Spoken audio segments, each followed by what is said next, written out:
अस्सलाम वालेकुम, मैं रजीज हाजिर हूं आपकी खिदमत में एक नए इन्फॉर्मेटिव वीडियो लेके। आज की वीडियो में हम ऑस्ट्रेलिया के वीज़े के बारे में आपको बात करेंगे कि आप ऑस्ट्रेलिया का वीज़ा कैसे हासिल कर सकते हैं बगैर किसी एजेंट को लाखों रुपए दिए। इस वीडियो को आखिर तक देखिएगा, आपको किसी एजेंट के पास जाने की जरूरत नहीं है, आप खुद ही अपने ऑस्ट्रेलिया का वीज़ा लगवा सकेंगे। वीडियो शुरू करने से पहले जो लोग नए हैं मेरे चैनल सब्सक्राइब कर दो, साथ में लगी घंटी के आइकन को भी दबा दें ताकि हर आने वाली नई इन्फॉर्मेटिव वीडियो आप तक आसानी पहुंच सके।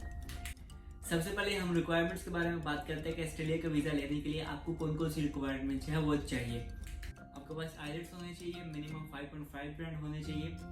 तो जो अच्छी यूनिवर्सिटीज है वो 6 या 6.5 बैंड लेती है, और जो कि मतलब है कि इतनी पॉपुलर यूनिवर्सिटीज नहीं है वो 5.5 बैंड से भी आपको एडमिशन दे सकती है। पर जो आपके आईलेट्स में बैंड्स है वो 5.5 से कम नहीं होनी चाहिए।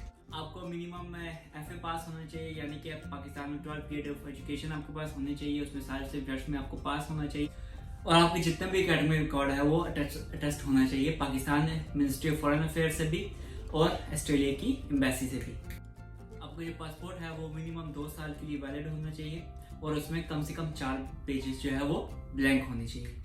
पुलिस क्लियरेंस सर्टिफिकेट आपके पास होना चाहिए, यूनिवर्सिटी का एनरोलमेंट सर्टिफिकेट होना चाहिए। इसके बाद आपके पास बैंक स्टेटमेंट होनी चाहिए। ऑस्ट्रेलिया में मिनिमम जो बैंक स्टेटमेंट है 40 से 50 लाख रुपए होनी चाहिए। अच्छा, इसमें एक अच्छी बात है कि आपको वहाँ पे पैसे सबमिट नहीं कराने पड़ते जैसे कि जर्मनी में, अमेरिका में और फ्रांस में होता है, बल्कि आप सिर्फ बैंक स्टेटमेंट से आपका काम चल जाता है। आपके पास 40 से 50 लाख पर बैंक स्टेटमेंट हो, वेल मेंटेन हो। खैर, इसके लिए मैं एक अलग वीडियो बनाऊंगा कि आप बैंक स्टेटमेंट जो है वो कैसे मेंटेन कर सकते हैं। पर अभी तक इस वीडियो की तरफ चलते हैं। ट्रैवल इंश्योरेंस आपके पास होनी चाहिए। इसके अलावा आपके पास ऑस्ट्रेलिया की जो मेडिकल इंश्योरेंस है वो भी होनी चाहिए। आपके पास प्रूफ ऑफ रेजिडेंट होना चाहिए, यानी कि आपके पास ऑस्ट्रेलिया में कोई कमरा या कोई हॉस्टल डोमेंट्री आपके पास नाम पे बुक होनी चाहिए।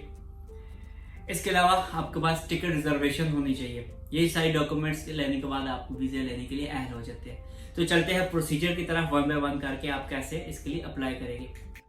आप किसी भी कंट्री में फॉरेन पढ़ने जाते हैं तो उसके लिए सबसे जो पहला स्टेप आता है किसी भी यूनिवर्सिटी में एडमिशन लेना। तो आप गूगल पे सर्च करके ऑस्ट्रेलिया की सारी यूनिवर्सिटीज निकाल सकते हैं। तो इसकी गवर्नमेंट और प्राइवेट यूनिवर्सिटीज आप देख सकते हैं, और इसमें आप स्कॉलरशिप भी हासिल कर सकते हैं। खैर, इसके लिए मैं अलग वीडियो बनाऊंगा जिसमें आपको स्कॉलरशिप में बताऊंगा। पर स्कॉलरशिप के लिए मिनिमम जो ऑस्ट्रेलिया की जो डिमांड है वो 80% मार्क्स है। अगर आपके 80% मार्क्स से अबव है तो आप स्कॉलरशिप के लिए अप्लाई कर सकते हैं।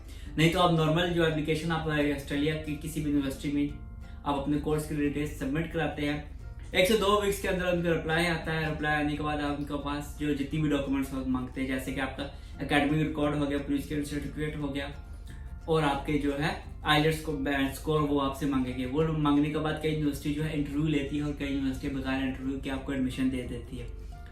अच्छा, उसके बाद आपने एडमिशन फीस जमा करानी है। एडमिशन फीस जमा कराने के बाद आपने साथ ही ट्यूशन फीस भी जमा करानी है।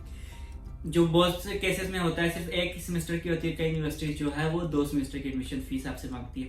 2 सेमेस्टर की एडमिशन फीस आप जमा कराने के बाद वो आपको सर्टिफिकेट ऑफ एनरोलमेंट देगी, जिसको लेने के बाद आप बाकी अपनी काम जो है वर्क शुरू करेंगे।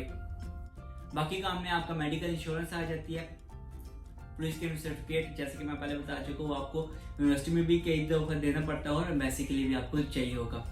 आपने अपना पासपोर्ट जो है वो रेडी करना है, व्हाइट बैकग्राउंड में जो है अपनी 4 तस्वीरें रेडी करनी है, और आपने एम्बेसी से इंटरव्यू की डेट लेनी है। आप जेडी के जरिए ऑस्ट्रेलियन एम्बेसी में अपनी जितनी भी रिक्वायर्ड डॉक्यूमेंट्स है वो जितने भी मैंने आपको अब वीडियो में बता चुका हूँ वो आप भेज सकते हैं। उसके बाद एम्बेसी जो है आपको इंटरव्यू के लिए बुलाएगी। इंटरव्यू देने के बाद विद इन 10 डेज आपको ऑस्ट्रेलिया का वीजा स्टैम्प होके आ जाता है, और आप ऑस्ट्रेलिया जा सकते हैं। अगर फिर भी इस वीडियो में आपको कोई भी चीज़ समझ नहीं आई, या कोई भी चीज़ आपको कंफ्यूजिंग लग रही हो, तो आप मेरे इंस्टा के अकाउंट में भी मुझे मैसेज कर सकते हैं। मैं उस पर भी आपको गाइड करूँगा, और आप कमेंट सेक्शन में भी पूछ सकते हैं। अगर बात बहुत लेंथी नहीं हुई तो मैं उसमें भी आपको रिप्लाई करके दे दूँगा। अगली वीडियो तक के लिए खुदा हाफिज़, दुआ में याद रखिएगा।